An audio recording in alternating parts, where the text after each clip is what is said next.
showtime, so put your feet up for an hour and tune into the Red and Blue Review.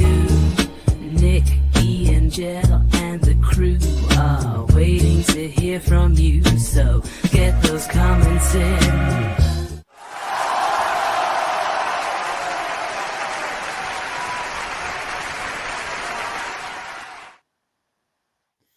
Yes, very droll, very droll. Crouchy as sex. Ladies and gentlemen, good evening and very warm welcome to the Red and Blue Review. My name is Nick Philpott. I'm shortly going to be joined by the Travelling Three, and we're going to be discussing yesterday's 2-2 draw away at Villa Park. Yeah, you all think that's very funny, don't you? Very highly amusing. You enjoy yourselves. Listen, it was nothing to do with us. We didn't put anyone up to that. No, the fact that I saw you all over social media yesterday, ripping into me, I was there in spirit, if not in person. But I will be hopefully be at the Ipswich game, and I hopefully will be at the Arsenal game away. So we can happily put it to bed. So how was yesterday, Ian? Good evening, mate. How are you? I'm good, Nick. Good evening, everyone. It's good to be here. Yeah, yesterday was a good day. You know, it was a good day out. Weather was atrocious, of course, awful, but the journeys there and back weren't too bad. And of course, we did get something out of the game. And more importantly, we got a performance yesterday from a depleted Palace side, which obviously we'll come on to talk more about shortly. Indeed. Yes, well done for your travels. In fact, before we go any further on this, congratulations to everybody that made that journey yesterday. How was your day? Yeah, it was good. As Ian says, the journey went fine, and Ian had his first 5 guys on the way back. So, yeah, good day. It's starting to show, quite frankly. I don't know. Paul, aka the real panel, how was yesterday? I understand you missed a bit of excitement at Euston yesterday. Tell everybody what happened.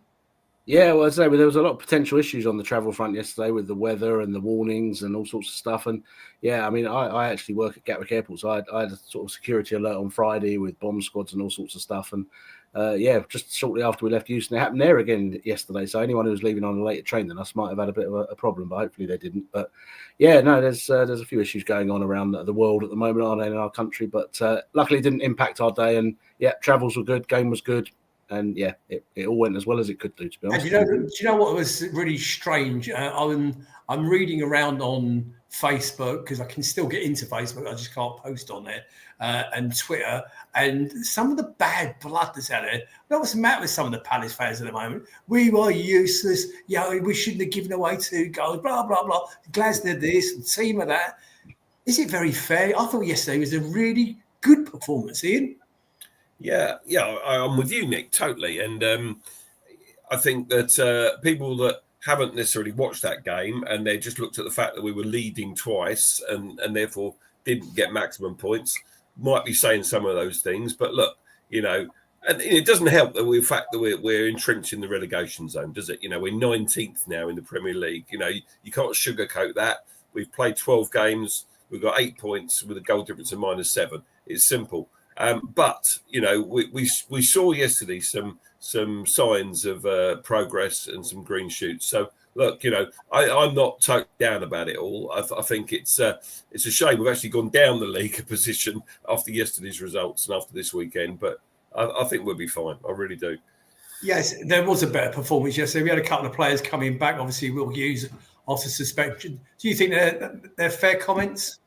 No, not at all. I think we've been a lot worse than this before. I would have to agree with Ian that it's people that haven't watched that game and maybe haven't watched that many others if they're getting like that already. I think yesterday there was a lot of improvement. There was good, the team seemed to have met each other before. Everyone knew where to be.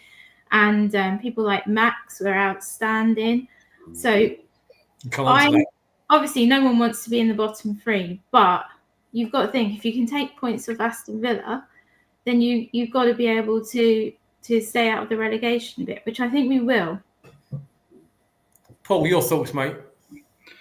Yeah, there's a lot of entitlement in our fan base these days, and in some ways that's not a bad thing. We should be striving to do better all the time, and obviously with the finish to last season, people will be upset, and we probably should be a bit aggrieved to only be 8 points so far and 19th in the table. We should be doing better than that. But as long as the criticism is constructive, then that's fine. You can't say, oh, they're all rubbish, they're all useless, because they're clearly not. As I say, it was a good point yesterday against a good, okay, they're not in the best form, but they're in a Champions League team. They finished 4th last year or whatever. There's no mugs, and most of us probably would have taken a point before the game, and we were unlucky not to get all 3 in some ways. So, yeah, it's on the back of the game against Fulham and things like that. There's obviously some people who aren't very happy, and like I say, we shouldn't be happy at this point. But yeah, there have been reasons for that. We had a lot of players out. We've had a depleted squad.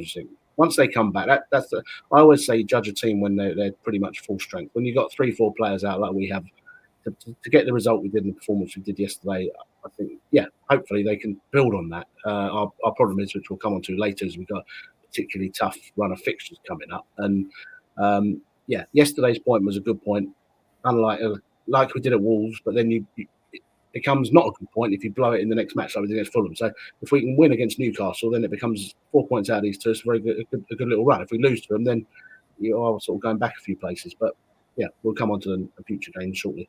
Indeed, we're going to do a couple of bits and pieces. I want to say some good evenings, if you don't mind. I'm looking at you all in the chat. Good evening, everybody. I can only see the guys on YouTube. I can't see the Facebook ones. So Paul, Renshaw Barker, Paul Jackson, John Knox, Mark Callan, Daniel, Richard, Charlie, Tim Richards, Tom, Trevor. I can see you all out there. Luke, Tom Clark, Samuel, and a very good evening and a special warm welcome to one of my students at work, Anton. I can see you're out there, mate. I hope you're well, buddy. Look forward to seeing you soon. I believe it's over Christmas. Let me know if it is over Christmas. I've got it right. I hope, and good luck to everything you do in the future, mate. Right, okay, what we're going to do is going to kick off with some of the other results before we get on to yesterday's game. The results from the other teams since our last show, the under-21s, no match since the last show. The under-18s, Saturday the 23rd, under-18s Premier League at Sobara, a reality training centre. Arsenal's under-18s 0, Crystal Palace 2. The women played on Sunday in the Super League at Villa Park, and they went down 3-2 away. And today they played in the WSL Cup VBS Stadium in the community state, and they beat Charlton Athletic 2-0. So that was a cracking result. Sadly, a bit like the men's team, the ladies' team are finding it very difficult this season, as we predicted at the beginning of the year. They're currently residing bottom of the WSL, but you never know. It's all very close down the bottom, and that could change in time. Right, okay. I think we're going to kick off with the lineup, please, Nigel. Have you got the lineup there, please? Henderson in goal, obviously. Maxence Lacroix, that we're going to be talking about in some detail this evening. Chalobah, Guéhi, Mitchell, Hughes, Young Devaney, of course, we're going to be talking about him.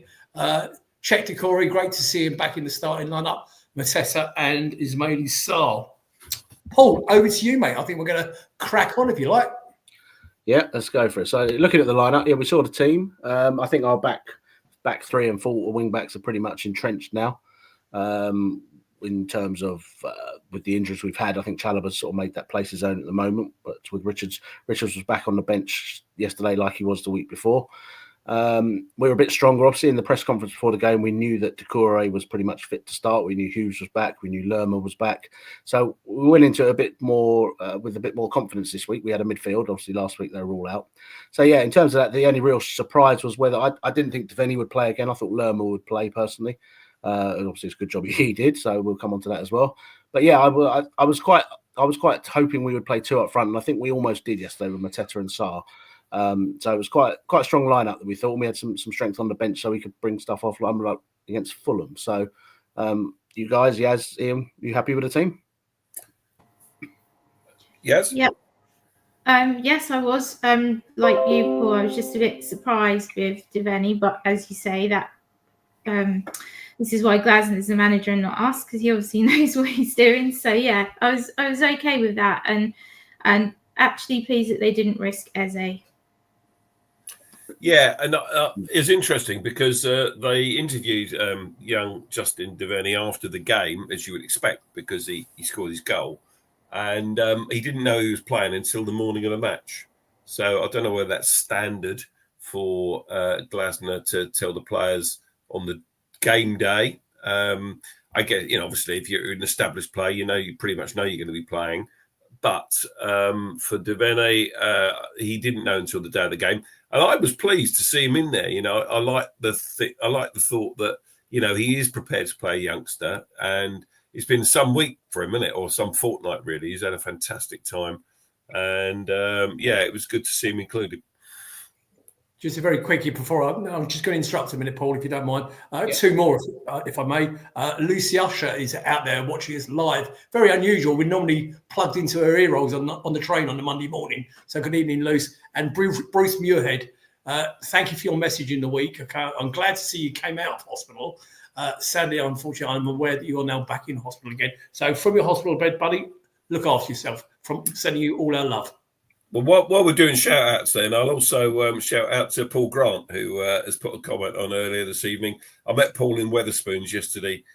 He managed to get me served after he got served in a very crowded bar at Wetherspoons at New Street Station. So, Paul, good evening to you, mate. Thanks for tuning in. Did you actually buy a drink? Yeah, I bloody did, cheeky. Really? God. Dear me. You don't go to many games, do you, Nick? How would you know? Get on with it, Paul. Don't listen to him. Okay, let's get back to the real stuff. Yeah, as Dawn has actually, Deveni on his debut, he said he knew midweek he's playing. I can only assume there was a late change or a late, because he would be working on the tactics of the game, on the build up and stuff like that. So I'd be surprised if he picked the team on the day, certainly. So that might maybe learn. I wondered if he kept it open for the possibility of Eze returning. Well, there is that. I mean, he said in the press conference Eze could play, and Ebbs wanted to play. And I said on our chat, I think it was a good job we didn't really. There's no point. We also happened to Michael Elise at Brighton last year when we rushed him back. We got a lot of games coming up, and I think it was a wise decision not to even play. All players will want to play, but yeah, sometimes you got to hold them back a bit. So yeah. But in terms of Deveni, like I say, obviously I was surprised he played in that. As far as I was aware, he's a defensive midfielder where he played against Fulham. So to play him in the advanced role was a bit surprising. But as we get on to it, was a good job he did. So yeah, game kicked off. And it seemed really slow at the start, really slow and quiet in the ground, whether it was the weather or whatever, and the teams were just sort of holding the ball, not getting anywhere. And we finally got the ball broke down our right. Mitchell played it inside, Doucouré played it in, and Mateta slipped the ball through to Sarr. Now, Aston Villa are known for their high line, and I think, as they said on Match of the Day, that we probably worked on that, and was why we had pace up front.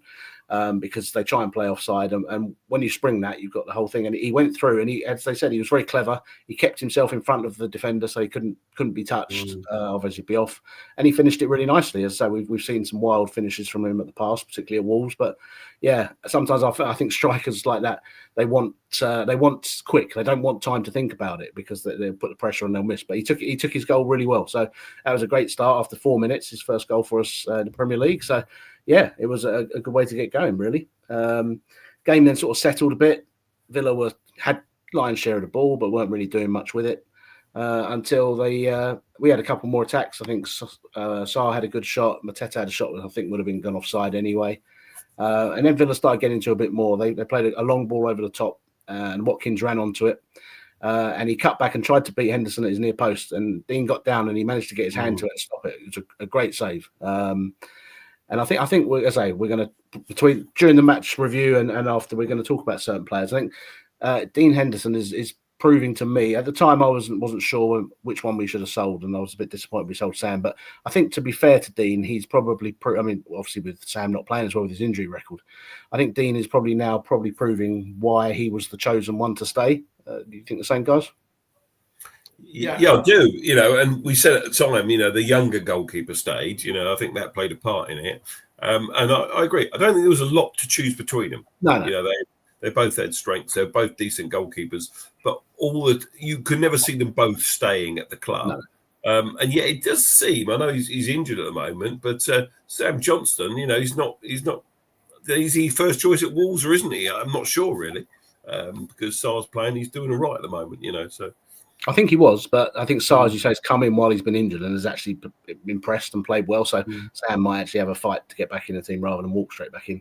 Yeah, but anyway, this isn't about Wolves. But I think we picked the right choice, and he's proven it, isn't he, with his performances, for sure.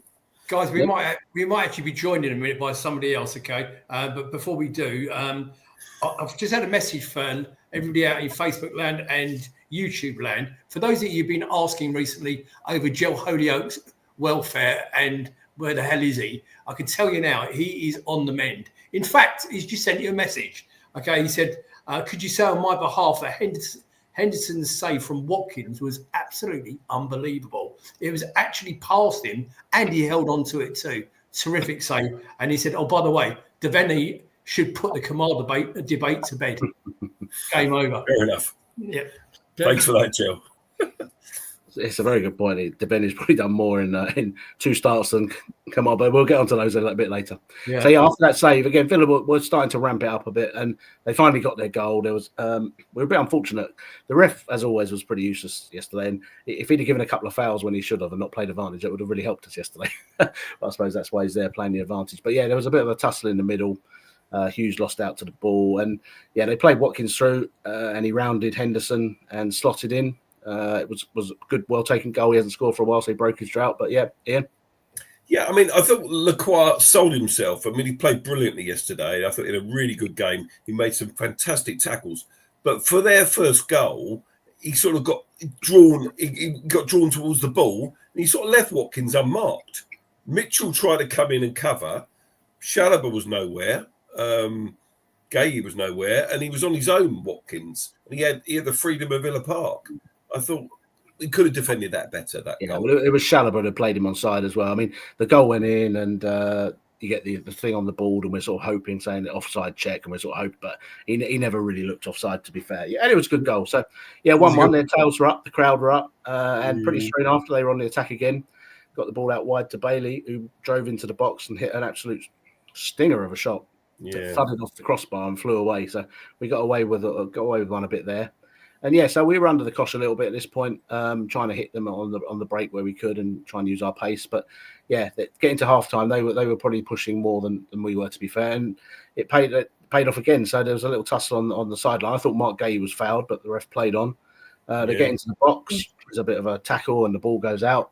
And ball goes into the Villa half. And the next thing we know, there's a screen up saying penalty check. And we're all a bit bemused, to be honest. There was no appeals from any players. There was no appeal from any Villa crowd or anything like that. And so sure enough, he gets sent over to the monitor, which we all pretty much knew what that meant. So he came over, had a look for a couple of minutes, and then, yeah, sure enough, gave the penalty. Now, it's one of those. I thought it was very harsh in that, okay, you can, if you slow anything down, okay, he's kicked his heel. Fair enough. Technically, it's a foul. Technically, it's a penalty. But that means there should be 50 penalties every game, because every shirt pull is technically a penalty. There's always boot-to-boot contact in football. Yeah, and I don't think we'd got it the other end. Maybe that's just being a bit sort of picky. But again, I thought very harsh penalty. Yes, Ian? Do you think that is given anywhere else on the pitch as a free kick? Of course it's not. Big team bias. Big team bias. Possibly. But the point I want to make is, if that's in the centre circle, I don't think he gives that as a free kick. I think he plays on. He let a lot more go, but because it was in the box, VAR scrutinised it. It wasn't a clear and obvious error. We forget this clear and obvious business. But as you say, Paul, the ref didn't give it. The lino didn't give it. Villa players didn't appeal. We carried on playing, and then suddenly the game stopped. It was ridiculous. One of the softest penalties I've ever seen given. I was incensed at the time, but we know what happened. Yasmin, what do you think? Do you agree with me? I do agree with you, and I do think it's in part of that cheating Bailey, because he was rolling around on the floor for ages, and he did that a lot. He did it a lot in the cup game as well. Really don't like him at all. And I think that combined with, okay, maybe he slightly contacted with his leg or whatever he did, and so they give a penalty. But if it had been down the other end, and in fact there was Mark appealed for a penalty, didn't see it on Match of the Day or anything, so we'll never know whether it was one. But, we wouldn't have got it. I just thought it was ridiculous. And so I think justice was served in the end. Yeah, Paul Bristow says it was a rookie VAR. Bloody hell. Hello. What's that? It's Harry Biker. Goodness me. We were just talking about, because people have been asking us left, right, and centre. How's Holyoke? Is he okay? Is he getting better? Is he on the mend? How are you, mate? Great to see you. Yeah, thank you. Yeah, I've had a few difficulties. Still going through a lot of stuff at the moment. Seems to have been like getting better, and then all of a sudden it was a big shut off. But anyway, You got your head on upside down. Hey, You got your head on upside down. I'm only going to say it once. This is a bet. I've got a bet with a mate who can grow out the longest, and also I was ridiculed by my family. And then it's got to this length and this colour, and then my daughter's forbidden me to cut it before Christmas because obviously the fat Santa outfit is coming, and I've got 2 young granddaughters, perfect. So I'll get roped in for that. But yeah, very good, Joe. Very good. Honestly, it's great to see him. But seriously, mate, it's great to see you back on. And look, already the messages are coming through on the YouTube chat. You probably can't see it, but. People are pleased to see you. You wanted to make a point about that Hendo save. Yeah, I did. Yeah, I said to you if it weren't possible for me to come on, but obviously I'm here now. But it was, and you know, I have been a critic. You know, I have criticised him in the past.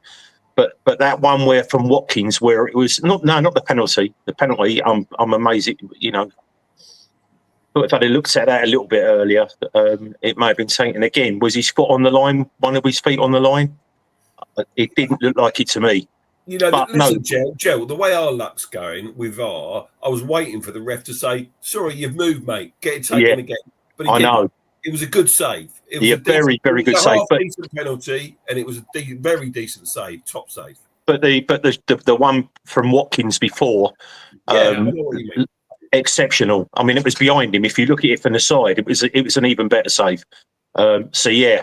And also my other point. Have you covered that the other one I said, Nick? No, about Deveni. No, we're going to do that in a minute. We're going to come on to him, Joe. Hold on. No worries. We've picked out 3 players that we want to talk about, and one of them is young Deveni, and we'll do the command. Okay. Carry on then.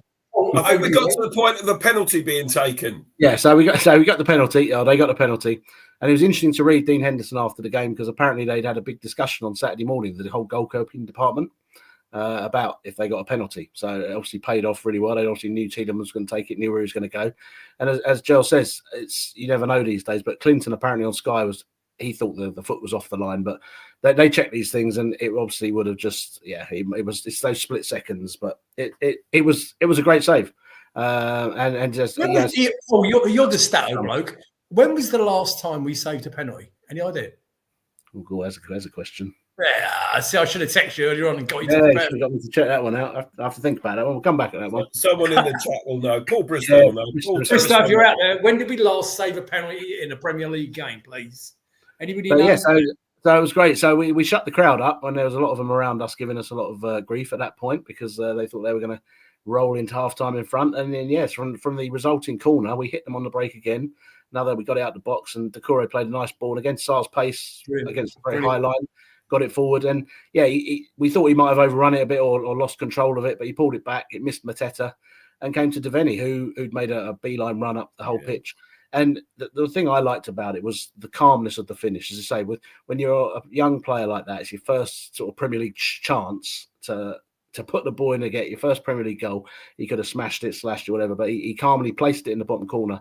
And you could see the joy in his face as he ran away. And on the rest of the players, they all just shot up to him. And, yeah, it was great. It was a real 2-minute swing. It was just, sent us all a bit nuts, to be honest. So, yeah, it was a great end to the first half. And, yeah, going in 2-1 up, I think we're probably just about deserved at that point. So that was a good way to go in. Second half, sorry, Ian. Oh. I think it's worth just talking a little bit more about the build-up to the goal and the breakaway because it was Sarr that won the ball in the penalty area in the first place. He got his head on it. Doucouré then plays the ball, and it was a perfect pass. I mean, he was deep into his own half when he started to run, so he couldn't ever have been offside. It was a brilliant ball, and I think that's what made it such a good move. You know, he made it easier for Sarr. And, we've talked about his goal already, the opening goal, and the other one when he was offside and Mateta missed badly. But, he was a problem to the Villa back line all afternoon with Sarr. And again, in the second half, there was another example, which I'm sure you'll come to, where he got away. So I think he had a great game. did a smelly song. Nick? Tom Clark, Samuel saying Butland versus Brighton. Greg Ellis is out there. He said Sam Johnson saved Gabriel Martinelli's penalty October 23. When the question, Joe, when you were disappeared, when was the last time we actually had a penalty saved in the Premier League? Paul Bristow said, I do remember John Burridge saving a penalty at Villa Park. Paul, it wasn't that bloody long ago. I wonder if John Burridge remembers. That's the thing. Yeah, you'll find out shortly, ladies and gentlemen. I've been on the phone to him about 10 times this week. In fact, bless his heart, he's been, let's just say, he's very keen to come on the show. Guys, he will be on, I think, probably weekend after next. But we'll come to that another time. Paul, carry on, mate. Yeah, so second half started much the same way as the first half ended. Villa was sort of on top, pressing a bit, but we were keeping them at bay. We were defending well. And then we got another break. Munoz and Sarr fed each other down the right. And Sarr, again, using his pace, got away from the defender. And then Maxence, the chap who he beat for the goal, basically, as he gets towards the box, he fouls him. He brings him down. And the ref tried to play on. Munoz sort of tried to go around the keeper, but it fizzled out. But the ref did bring it back. It took ages, so we weren't sure he was going to. But he finally brought it back and gave him a yellow card. Now, to me, you look at that. We have these things often, and people, they'll always come up with an excuse why it's not a red card, or he's running away from goal, or there's a player over here. So Sarr's next kick was going to be a shot. So it's a clear, obvious opportunity at goal. Now that's a red card. And Mike Dean apparently on Sky was incandescent. He said that he couldn't believe he'd not given a red card. Now, I don't fully understand what his reasons are for not giving that. There was a defender on the other side. He was never going to get back before Sarr could shoot. So that was infuriating. There's another referee decision that sort of didn't go our way, and we could do with it. There's some decisions going our way, to be honest. So everyone else, do you think that's red or yellow? I'm going to go.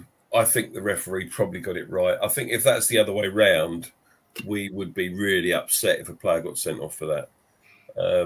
But you got a point. I don't know. It's tricky. It's a tricky one. I thought it was a red for the same reasons as you thought. He was going to shoot, so that's what it should have been.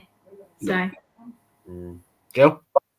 Yeah, straight red for me. I can say pretty much right now that had it been the other way round, one of our players would have gone off for that. It's just ridiculous. Villa finished a little bit higher and got an half-decent team, and they seem to be getting decisions. But, it was a ridiculous decision. It was a straight red all day. I mean, if I could move properly, I would have smashed my telly up. I mean, it was just ridiculous. Daniel terrible decision. was orange. Mark Callahan agrees with me. Yellow card. Yeah, I don't know. It's a treat. It's so subjective, isn't it? But whatever's given is given on the pitch. VAR doesn't overturn it this time, does it? It's interesting, isn't it? VAR didn't intervene this time. But you have four people that can make that. You have the linesman who is a referee, the referee, the guy who's on VAR, and his pal sitting there. You have four of them. So all four of them have come to that decision. It's ridiculous. And then Mike Dean, I never liked him anyway, but, supposedly been one of our best referees for the last 15 years, says it's a straight red. So, it's just, I really don't know. I thought it was a straight red. I was screaming. There was no way that defender's covering. And as was just said, his next step was a shot. Well, funny you should say that. Paul, I'm asking you the question, and Paul Bristow over there. Greg Ellis is actually asking that question. Is it last man or is it goal scoring opportunity? What is it? It's goal scoring opportunity. They call it dog denial of a goal scoring opportunity. It could be someone a yard away from you. If you're about to shoot the ball at a goal, you're trying to score a goal. So last man is a bit of a red herring these days. Okay. There we go. The resulting free kick wasn't too shabby either, was it? Devaney he got the free kick. He hit a good shot. It was deflected over. So it was another good set piece with his weaker foot, supposedly. So, and that could easily gone in as well, because if you look at the game today, very similar from outside the box. Yeah, straight into the box. The defender headed it straight into the top corner. Go on, Joe. Just quickly, that Devaney, I mean, he's left foot, right foot. Unbelievable. We haven't had a player like that for a very, very long time. I mean, he tucks away with ease the goal, you know, and then the free kick with his left foot. I mean, I'm just, for me, I must have been probably amongst about 95% of Palace fans that were watching that, or have seen the game so far, that have turned around and said that and I don't want to bash him, but he's better than Kamada. I don't care. If we're going to go on to him, I would. 2 games in, I'm going like that. He's there till he gets injured, because he will get injured. All our players get injured. Should we do Kamada do anything now, or should we wait till Paul? Paul, are you done? No, we've got a couple of things. Just finish the game off, and then we'll come back to stuff. So, yeah, I mean, there's not much more after the game. So, then Villa were just pressing for the equaliser. They had a few set pieces, and to be honest, it probably was coming. They scored it was a good set piece. I mean, you can probably pick bones in it, and in any goal concede. But yeah, it was a good goal. It was coming. And yeah, it was nice to see we didn't just sort of shut up shop at that point and try and go for the point. You obviously try and be pragmatic and sensible, but we still attacked and very nearly won it. We had a good move down the left. Mitchell crossed it. Mateta laid it back, and Schlupp hit a good first-time shot, which was a great save from Martinez. I mean, no one's a Martinez fan, but you have to say fair play. That was a great save, and yeah, it's a shame because it would have been really sort of fair on the players. They put in a great shift yesterday. And like I say, it was a good performance. I don't listen to Talk Sport much, but Perry Groves on Talk Sport today, he said it was a travesty that our game was second to last on Match of the Day because it was such a good game. It was a good game. It was a very good game. You know, JP did it on Match of the Day, I think, didn't he? And he was waxing lyrical about how good it was as a game. I think from a neutral point of view, you'd been really entertained by that game of football yesterday.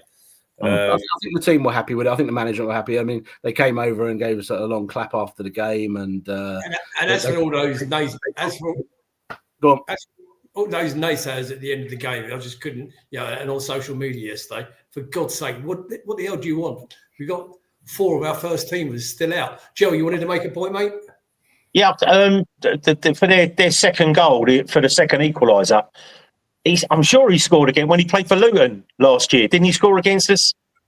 I'm sure he scored against us. I'm sure. I think he scored against us when he was at Chelsea. But yeah, it was a good. You only need that flick, unsavable. Even if there was a player on the line, you're not going to save that. Good goal, good set piece. But yeah, don't you think though? Don't you think that Mark Gahey could have done better? He was quite close to him. He was unchallenged. That's what did it for me. I just don't think we defended that corner as well as we defended other corners. But we don't defend corners. We don't defend. We don't mark players anymore. We mark an area. We're right. And this is the thing. If you don't mark players, then you can get the jump. And if he's not brilliant in the air, but he got the jump on him. So the other thing as well, our tall's Gay. He's not 6'3", is he? So. No, from a standing start. He needs to do better in that situation. You wanted to make a point? Yeah, sorry if my dog barks. She's interested in football. I just wanted to point out that at the end, all the players were really good. They pushed that Justin towards us so that he could get, what he deserved from the crowd. So I just wanted to say that. I thought that was really great of all the older players to do that. Yeah. And Joe, you made the point about not marking at corners. The word zonal marking is what it is. And it's, do you know what? I fear, and Nigel, you can clip this. I fear the zonal marking could potentially be a downfall this year unless he changes it. It worries the hell out of me. I've never liked it. Never been a fan of it. And Holyoke, while you're there, make sure you go back and read some of the comments in the chat. People are sending you lots of love. Not me, of course, because I couldn't care less about you, but everybody else in the chat is all talking about you. Right, we're going to move on, boys and girls. Sorry, we picked out 3 players in particular, that we wanted to cover and discuss. Now, we've briefly touched on Sam Johnson, Dean Henderson, during your summary of the game, because we talk about Wolves and that sort of stuff. How good has Dean Henderson been recently, guys? And he must have actually kept us in some of the games, I would have thought. Paul, you first. Yeah, he's been very good. He's made lots of good saves. There was when he first started, he had issues with him at crosses and corners and stuff. He's got better at that. He comes out, he punches, he does a lot more. I can only really think of one real mistake this year that the goal at Forest was that he'd have been unhappy with letting that in. Yeah. But otherwise, he's been reliable and he's been 8 out of 10 most games, so which is what we need at the moment. We're not scoring many goals, so we can't afford to let many in. So yeah, it's been he's been doing well, and like I said earlier, I think he's probably justified the fact that he stayed now. Joe, I think the difference in his keeping is he's trying to actually keep hold of the ball, catch the ball, rather than doing what he did at the end of last season, was palming it away.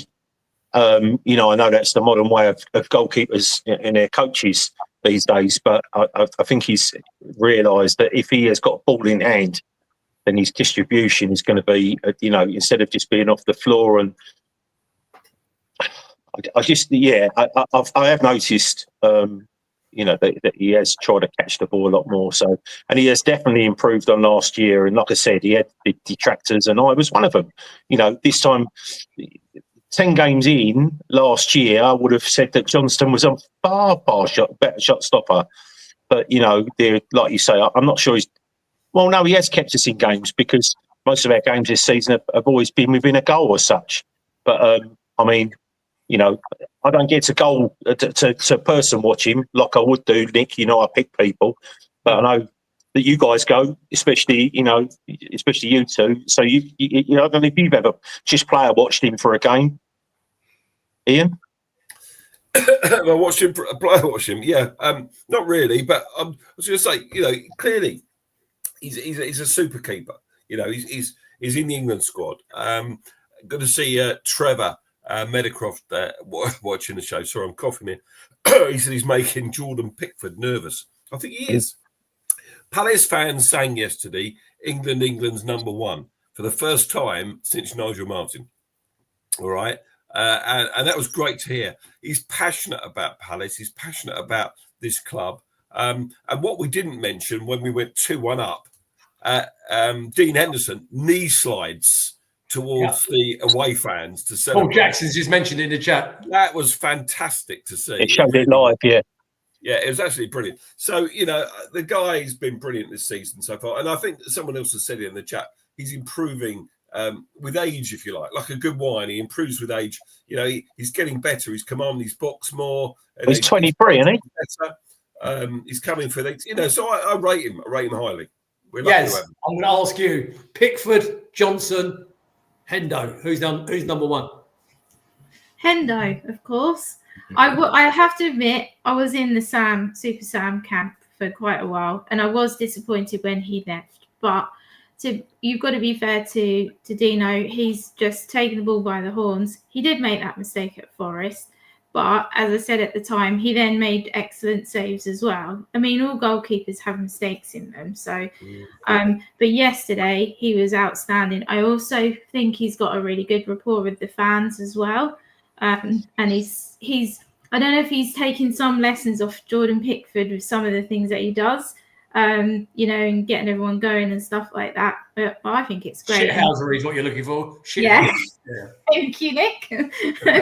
But yeah, I think he's doing really well. And I think Pickford should be worried about, because I don't think that Pickford actually deserves to be in England's goal at the moment.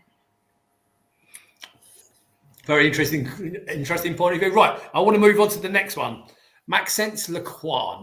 Now, Maxence, I was concerned about when we signed him. I was excited when we signed him. And I'll tell you why. We knew that with Anderson going when he did, that he had to step up quickly. And then of course, Chris Richards then goes and is injured as well. So Lacroix really needed to settle down quickly. I don't think he set the world alight in his first few appearances, okay? But what I've got to, in my opinion, and I'm going to give you my opinion, I've got a feeling he could knock Joachim Anderson into a cocked hat, the way he's improving, or the way his trajectory is improving. Ian, your thoughts on Maxence, please? Yeah, listen, he made that mistake against Fulham to give them the opening goal. But aside from that, I think he's been good. And yeah, it took him a few games to get used to the pace of the Premier League. Don't forget that his only other club, really, has been Wolfsburg. He played for another team I've never even heard of a few times. Before that, Sochaux but he played for Wolfsburg over 100 times in 4 years, scored 6 goals in 111 appearances. He's now played 8 times for Crystal Palace, and I thought yesterday was probably his best game. There was a tackle in the first half yesterday, and I turned around to Paul Bristow, who was standing next to me, and we said that is reminiscent of Bobby Moore in the 1970 World Cup. It was that good a tackle. It really was. And in the second half, he saved us at least twice. He got back. His pace is good, and he got back and he took the ball off Watkins. I think both times he sort of half appealed for another penalty. The second time he definitely did, but he got the ball cleanly. Now he's got to get those tackles absolutely spot on. Otherwise, it's a penalty kick. He's only 24 years old. He's going to be brilliant for us. He's got many years ahead of him, and let's hope we keep hold of him, because I think he's never played for the France national side. He's never been selected. Under 20s is as good as it's got for him. But I think if he keeps playing like this, then he's got to be knocking on the door. He's that good a player. He really is. Lovely. Jill, I want your opinion, because obviously we haven't spoken much about Lacroix because you haven't been around. Your views on him as he started off, as he settled in now. Yeah, well, he looks settled in. I mean, I remember his interview when, he turned around and I can't remember who was firing him the questions, but what's to like about you? What have we got to look forward to? And he said he was decent in the air and he was quick across the ground. And I mean, the decent he at the beginning, I'm not saying I had my doubts, but he was skinned a few times, and I just thought, oh no! And then he was diving in. But I think he's got the pace of it now. I mean, dude, he looked imperious yesterday, and I think once with age, he'll become braver in the air. But his decision making looks very good. It reminds me of Aaron Wan-Bissaka in the way that he tackles. When he goes through, if he gets the ball first, you're going with him, and I like that. He's very committed. That might be his only downfall. He's being too committed, because he'll come up against cute forwards who will just maybe knock it past, and then he's done for. But yeah, I mean, he's come on leaps and bounds in the short amount of games he's had this season. What is he? 15 games in for us now, I think. Eight, mate. Only 8. Is it really? When did we get him? How many did he not play at the end of last season as well? No. So he came in on deadline day. Oh, of course he did. Yeah, Christ, yeah. Well, that's even better then to adjust to the pace of the Premier League. I mean, so you're saying, just going back to what you said, Ian, about Wolfsburg. I just had a conversation with my brother and my uncle about the German leagues. They're going on about Harry Kane. I said, look, Harry Kane is doing great over doing what he's done, but there's only 4 decent sides in Germany. Most of those wouldn't finish in the top half in the Premier League at all, which is why Munich wins 6, 7, 8, 9-0 every bloody week. But yeah, to come from that league, a slower league, a more deliberate league, and into the Premier League, yeah, he's adjusted well, and yeah, I'm very happy with him, Nick. Thanks, mate. Paul, Bobby Moore-esque and imperious were 2 of the phrases and words I've heard in the last 5 minutes. He ain't that good, is he? Not yet, no, obviously, but for our team, he's been excellent. And I think when we're saying things like that, I think it was the case a couple of times yesterday. You almost thought, right, they've scored, and he comes out of nowhere with his pace and solves the situation somehow. So he gets us out of things. The pace is the big improvement on Henderson. Obviously, no one really wanted Henderson to go. There were obviously financial reasons, but I was always quite confident from what I'd heard from what Glasner had said about him, that given time, this would be a good move and a good swap up. And yeah, like everyone else, the first couple of games, he was, he wasn't fully up with the speed of it. And I think that's the difference, certainly the big difference between him and Kamada. Whereas Max has adjusted to the pace of the game. Kamada still seems way off it, and he doesn't seem anywhere near getting it, unfortunately. But I think the biggest thing with Max, the biggest difference I saw on him, was when we put him in the middle. When the first couple of games he played, Mark Gay was the middle centre-back, and he was on one of the sides. And then they made the decision at Forest to move Mark back to the left centre back where he has always played and has always been at his best, and Max was in the middle. Now I don't know whether that means he organises them more and speaks more, or whether it's just a more natural position for him. But since he's gone there, like you say, I think he's been we can't have any complaints with it, and long may it continue.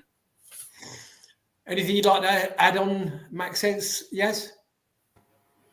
No, just how good he was yesterday. Ian and I were talking about it at the time about with the tackles that he makes. I think there was one in the penalty area, and we were like, oh, that was brilliant. I said to Ian, I was a bit worried just in case, and we thought that, probably he will give away a penalty at one stage, but more times than not, he gets the ball and he does some brilliant tackles.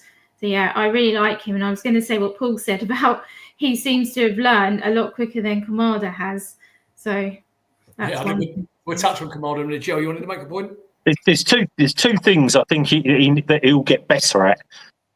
When you said that he's better than who he's replaced, his ball distribution isn't amazing. He does lose his passes go astray more often. He's not a baller as much as a baller. But I'm absolutely sure that will come to fruition. And I think as well that if he can, and then people are saying about more, I mean, he's nowhere near that. But what I would like to see, and it seems to be the way with probably half the decent centre-backs in the Premier League now, is if you get the ball up and you don't have an option, go forward. He's got the pace to march straight away through the middle. Because what we can do then, if he decides to do that, then Glasner needs to organise just one of the other midfielders to drop back. If he's going through the middle, one of the centres, we don't, we really don't need Hughes to march with him through the middle. And I think that would definitely be an option. If he can get a bit braver, pick the ball up, if he goes past one or doesn't get shut down, he can advance 20, 30, 40 yards. And that puts the other team on the back foot immediately. But other than that, really good. Thank you, mate. Right, we're going to move on if you don't mind. One more I want to touch on, and isn't it a joy to start speaking about the success of our academy? Okay, in Justin Devaney, you've got Danny Emery out, Jezrin Raksaki out on loan, Teo's still out on loan, David Ozo's out on loan. We are now, they say for a Category 1 academy, it takes about 5 years for it to start really blooming. We've had some success, with AWB and that. But aren't you delighted of how some of these young players are starting to really come to fruition and take over the Premier League? Ian, you go first. Yeah, well, we need to put that right, Nick, because he's not an academy graduate in the same sense as some of those others that you've been mentioning there, because we signed him from Airdrieonians in 2023. But he feels like he's an academy graduate because he's been playing in the under-21 since then. And he was skipper of the under-21s as well, I think. But it's interesting when you look at his career history. He played 33 games for Airdrie, and 9 games on loan before that. So 42 games for Airdrie. Only scored 1 goal in that time. Wow. He's played twice for us. He's scored already. He's played 8 times for the under-21s in Northern Ireland, 1 goal. And obviously he made his international debut off the bench for a minute or two the other week. So look, he is now pinching himself, thinking, "Oh my goodness, I'm playing in the Premier League. I'm getting all these accolades, and he deserves them for sure because he played really well, took his goal well, and he played quite well against Fulham. Actually, he didn't do much wrong in that game, and he will lose. I think he will lose his place when players come back. If Eze's back, Eze's going to come back in, isn't he? And probably, even though we might not like it, probably Kamada ahead of him as well, because that's how it will be with Glasner. And he knows Kamada well. He knows him better than we do, and we haven't been too impressed by his performances. But so I think he's a great player to have around. He's a great addition to the squad, and I think if we can keep his feet on the ground, he'll be fine going forward. But it's early days. And I think he's got a tad fortunate in some ways that he's had that opportunity to play and he's taken it. So good luck to him. But that's what happens, though. That's what happens, isn't it? You need to take your opportunity. Sorry. It's all right. You've got 3 or 4 midfielders either out or suspended, and you've got to take those opportunities. And you're quite right, Joe. Paul. Yeah, as we've all just said, yeah, this is how players come to the fore and they get the lucky opportunity. Do you think he's sort of shown up a lot of our other youngsters? Over the years, we've always said, oh, Raksaki's going to be great if we play him. This person's going to be great if we play him. Franz, he's come in 2 games. He's had a huge impact. This is what we want to see from these players. People say promote the youth. They've got to come in and then show they should be promoted. Now, you look back at Raksaki, okay, he's doing well in the lower divisions and stuff, but he's played a few games for Palace and he's not really had the impact that this guy's had. And again, yesterday, I think he was playing slightly out of position as well, but he did well. So he's already, as you say, he's played professional football before. He's playing down to 20. So again, he's up to the pace of it. I just wonder, as you say, this is the kind of impact you want from our youngsters. And I'm not too many sure of the higher ranked youngsters we've had in the past. None of them seem to have done that. So I think he's done exceptionally well in these 2 games. Anything you want to add? Yes. Yeah, I agree. I'm the jury's out with me with Raksaki at the moment as well. I know he's doing well in the lower leagues and he did with Charlton and stuff, but Justin, he just came in and I never thought, like with Kamada, every time he got the ball, I thought, oh no, what's he going to do? And is he going to cost us the game? But I didn't think that with Justin at all. I thought he was brilliant. And yeah, I hope that more players can come through like that. But as Paul said, they have to take the opportunity. They won't get like 10 games to do it. They've got to do it in the first 1 or 2. Thank you. Jill. Just quickly, are Kilmarnock in the same league as Rangers and Celtic? Can't help you. Not sure. Okay, well, let's just assume that they are. Then he's had big game. He's had a minimum of 8 big games. No, they're not. Okay. No, he started at Kilmarnock, but he never played for Kilmarnock. He played for Airdrie, and Airdrie aren't in the top division. Okay. I mean, like I say, the only thing I will say is that we've got players coming in from smaller clubs. I mean, it didn't work with the young fella from Dundee, who we've now moved on. He couldn't make the step up, even though he had a wonderful left foot. But, I'm thinking that with Ches Raksaki, he's going along the same trajectory, even though it's in the English leagues or the Southern leagues. So I think he's going to get a chance next year. He should be. The thing about these players, it's a sink or swim. I mean, if any had come in and been absolutely crap, everyone would be screaming for Kamada. But now we've seen what he can do. I mean, the other thing as well, he's got some pace on him as well. He's a very quick player. So I just like his directness, to be up there. I mean, he was literally caught up with play to score the goal. But yeah, I can see some of our players being included next year. So I think we definitely will move some other players on next year because of their age. So. It's worth mentioning, Paul McNamara says that Sheffield United love Raksaki, and yes, they do. And the thing I like about Raksaki, he's done it in League One level, is now doing it at Championship level, and just maybe next season he'll be ready to compete for a place in the Premier League. Well, we do buy Championship players, don't we? Yeah, we do. On the subject of Jez, he only played the first half for Sheffield United yesterday, but did get the assist for the first goal, and he scored the second goal as they drew 2-2 away at Coventry.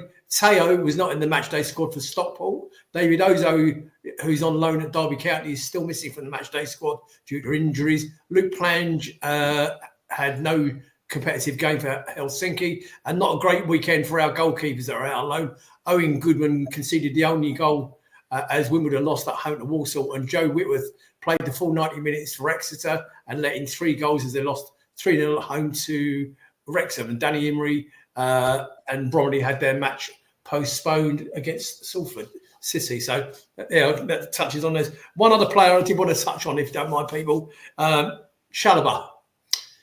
Young Chalobah. Now, I think he's got a lot going for him. I think he's had to step up and step in very quickly because of injury situation at the back.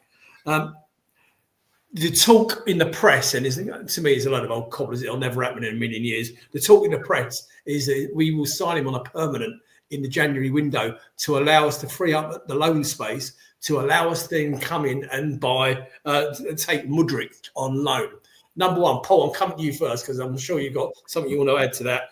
Would you buy Chalobah, and would you want them to even fund a third of Mudryk's wages?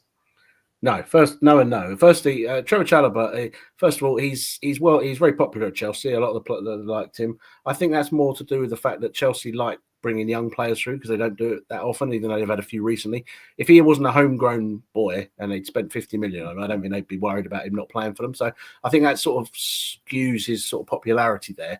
Now, I remember saying on the show, I was quite interested to see what Glasner was going to do when he had the choice between Chalobah and Richards, because I personally like Chris Richards, and I think from what I've seen of Chalobah over the years before, and from what I've seen at Palace, I think Richards is probably a better defender in that back three for us. So it was ironic that the minute Chalobah was available, Richards got injured. So we never saw which one Glasner actually preferred. So I'd be interested to see what he thinks going forward. Now they're both fit, or whether he'll just give Chalobah the shirt because he's got it until he makes a mistake. But yeah, he's a good defender. I don't personally think he's anything special. I certainly wouldn't be paying a lot of money for him so he could enable a move from Mudryk. I'm not a big fan of Mudryk at all anyway. So yeah, I mean, Chalobah, he's doing a good job, but it looks like there's a mistake, a lack of concentration, sometimes a mistake in him. Maybe that's just rust. I don't know. But yeah, I'm certainly not rushing to buy him for lots of money. Let's put it that way. Yes, I think you've got some strong views on this as well, haven't you? Yeah, Chalobah, he has got more than one mistake in him. I think he made more than one yesterday. And so I'm really not sure whether we should buy him, especially as we do have Chris Richards. And Mudryk, no way. I think I said he couldn't score in a brothel before, but remember they paid loads of money for him and this big fanfare and everything, and he's done nothing there. And I'm not sure that's what we need. We need someone that can just bang in some goals. So it's a no from me. And Ian, we've still got Chaddy Riyad to come back, don't forget. Yeah, we have. And yeah, Mark Callahan makes that point. Riyad, he looked good, accomplished when he played. So, no problem with him either. So I think with the strength in depth we have at centre-back, I think, we'll keep Chalobah on loan for the season, but let's not buy him. And he's got to play well to keep his place, hasn't he? It's as simple as that. Because if he doesn't, he's got people waiting to come in and replace him. And Joe, your thoughts on Chalobah? Yeah, I'd buy him purely because I think that Gay is definitely going to go. We'll just be a centre back down. He can play, mainly out on the right hand side. But again, like I say, we've got Richards to come in, Shedley to come back. So losing one and replacing with two, we are going to need some rest players as well. But we're not going to play them right the way through the cup competitions. It looks like we've at last got a manager that decides that he wants to play in the cup competitions, and we have every reason to aim high for these year on year out. So yeah, I'd buy him. Mudryk, not in a million years. One trick pony. Got pace. We got pace. Our players come up against pace like he's week in, week out, and that's all he has got. He's got probably 3 or 4 goals a year in, not for 350 grand a week. No thanks. So talking about pace, Joe, 2 or 3 people have mentioned in the chat because I haven't seen you for a long time. Are you missing Jordan? Are you? Well, I mean, I survived open heart surgery, so no. No, he stressed me more than anything. I mean, do we get as many free kicks every game? No. Do we get players that smile when they score? Yes. He's going to play brilliant for them for 8 games, and then he'll just go, we got better players. I mean, did the Leicester manager? He got sacked today, didn't he? He did. Yep. Yeah.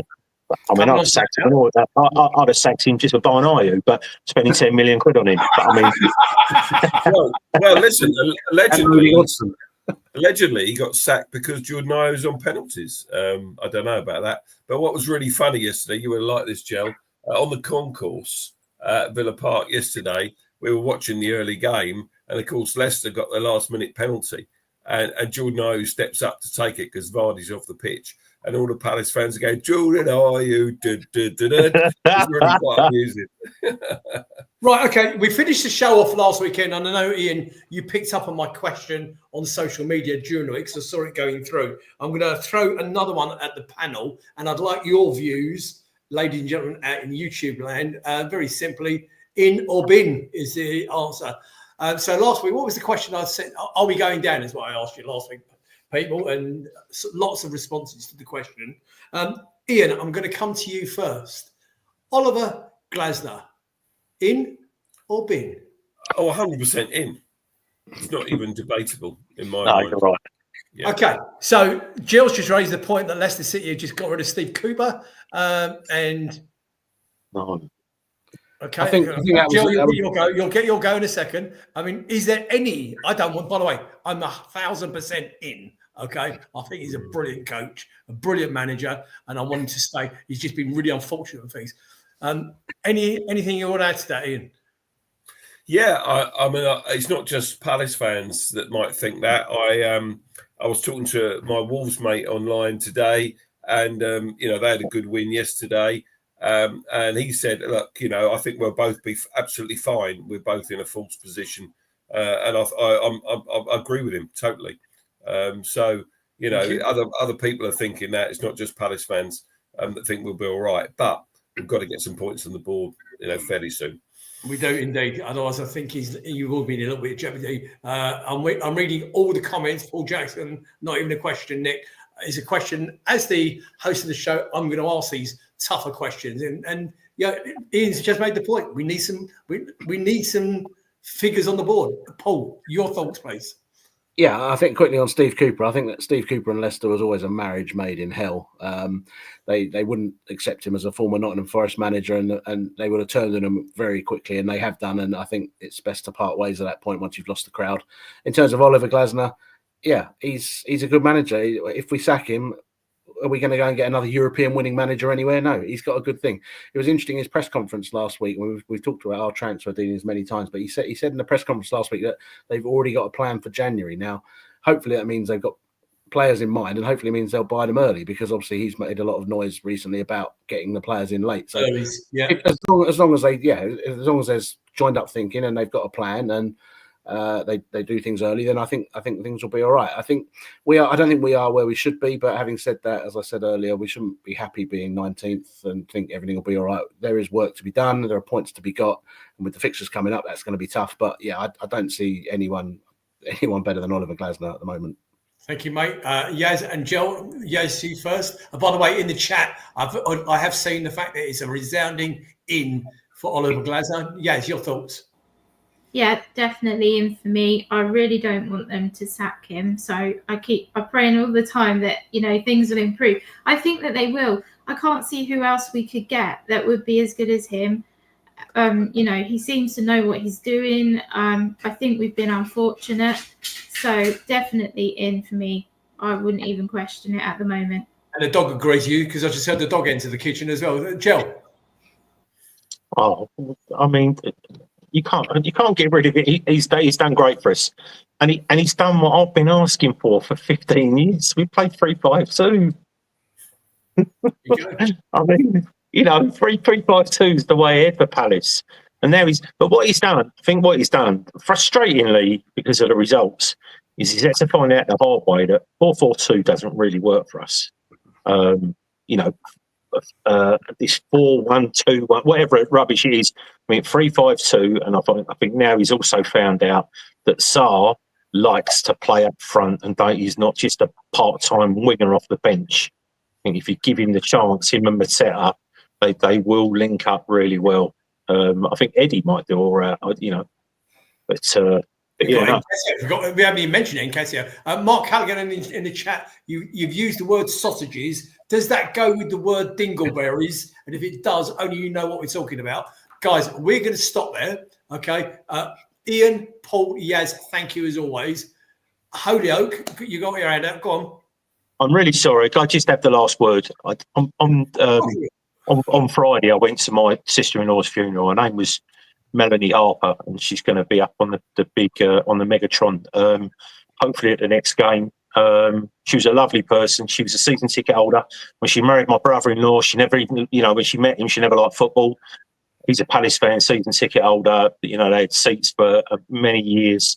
The club had been amazing. Her favourite player was Eberechi Eze, and he did a handwritten card, not just something that was done by the club and signed. He actually they've been amazing. So from my family, thank you, Palace. You've been outstanding.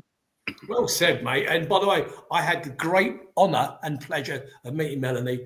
You did, yeah.